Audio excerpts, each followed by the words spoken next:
এত সুন্দর একটা মানুষে তার একটা কাপড় রাখে নাই শরীরে, এত বড় বড় পাথর দিয়ে তার নিক্ষেপ করে। ওরা কি মানুষ, ওরা কি মরবো না, ওরা কি মরবো না। আমার এই যে সব সারা করলো। আমার বাবাকে ব্যবসার জন্য আমার বাবার ব্যবসা চাইছে এবং আমার বাবা থেকে 2 লাখ টাকা মাসে মাসে চাঁদা চাইছে। এই দুইটাই একটা আইনত ইয়া, সেই জন্য আমার বাবা রাজি হয় নাই। সেই জন্য আমার বাবাকে আমি ভিডিও দেখি নাই, আমি সহ্য করতে পারবো না। ভিডিও দেখাই নাই, আমরা সবাই জানে, ওপেনলি জানে সবাই যেটা হত্যা। শুক্রবারে সকালবেলা কিন্তু ভিডিও প্রকাশ হয়েছে।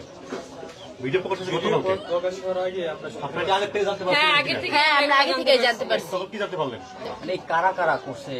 আমি সবার নাম তো জানি না, কিছু মানুষের নাম জানি, যেরকম টিটু, মইন, ছোট মনি, লম্বা মনি, তারপর রনি, কামাল না কাউসার মোল্লা, কাইয়ুম মোল্লা, কায়সার হচ্ছে ফোন দিছে। হ্যাঁ, যখন আমার মামা বাসায়, ওই কাউসার ফোন দিয়ে আমার মামার বাসা থেকে বের করছে, বলছে যে তুমি তাড়াতাড়ি আসো, তুমি তাড়াতাড়ি আসো, দোকানে আছি, তুমি তাড়াতাড়ি আসো। ওনারা অনেক রকমের মানে মেন্টাল ক্রিয়েট করছে। কোয়েশ্চেন গুলো ওকে না করে আচ্ছা, ভিডিওটা পরে প্রকাশ হওয়ার কারণটা ছিল কি? পরে হচ্ছে গিয়া আমি প্রেস ক্লাবে গিয়েছিলাম, বরগুনা প্রেস ক্লাবে। আমার কাছে তার আগে অনেক ভিডিও ছিল, হিউজ পরিমাণে ভিডিও ছিল আমার কাছে। তো আমি এগুলো পেশ করার মতো এই মানে প্ল্যাটফর্ম পাচ্ছিলাম না, তো যার কারণে এটা একটু লেট হয়েছে। আর এই আমার কাছে যে আপনার পাথর নিক্ষেপের ভিডিওটা আসছে আপনার আগামীকাল 9টার দিকে, সকাল বেলা 9টার দিকে। তো ওইটাই আমি আমার একটা কলেজ, আমি বরিশাল ভার্সিটিতে পড়ি, তো ভার্সিটির আমাদের পেজ আছে, পেজে আমি এটা আপলোড করি।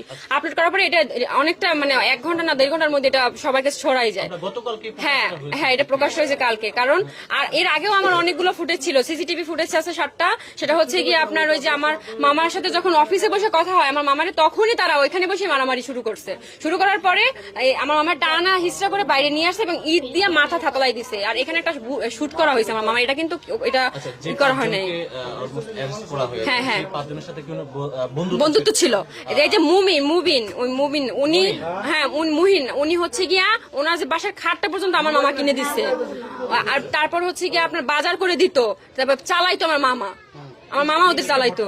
এত বড় একটা ঘটনা ঘটেছে, এর ভিতরে কোনো ধরনের প্রবলেম হয়েছিল কিনা? বা প্রবলেম বলতে আমি বলছি 2020 থেকে 25 সালে এই 5টা বছর আমার মামা অনেকটা ডেভেলপ করে তার ব্যবসায় এবং অনেক ভালো ছিল আলহামদুলিল্লাহ। তার সন্তান ওয়াইফ নিয়ে অনেক ভালো ছিল, ভালোই দিন কাটতেছিল এবং সে একটা লাক্সারি লাইফ বিলং করতেছিল। তো ওইটা তার বন্ধুদের এটা সহ্য হচ্ছিল না যে ও এত ভালো।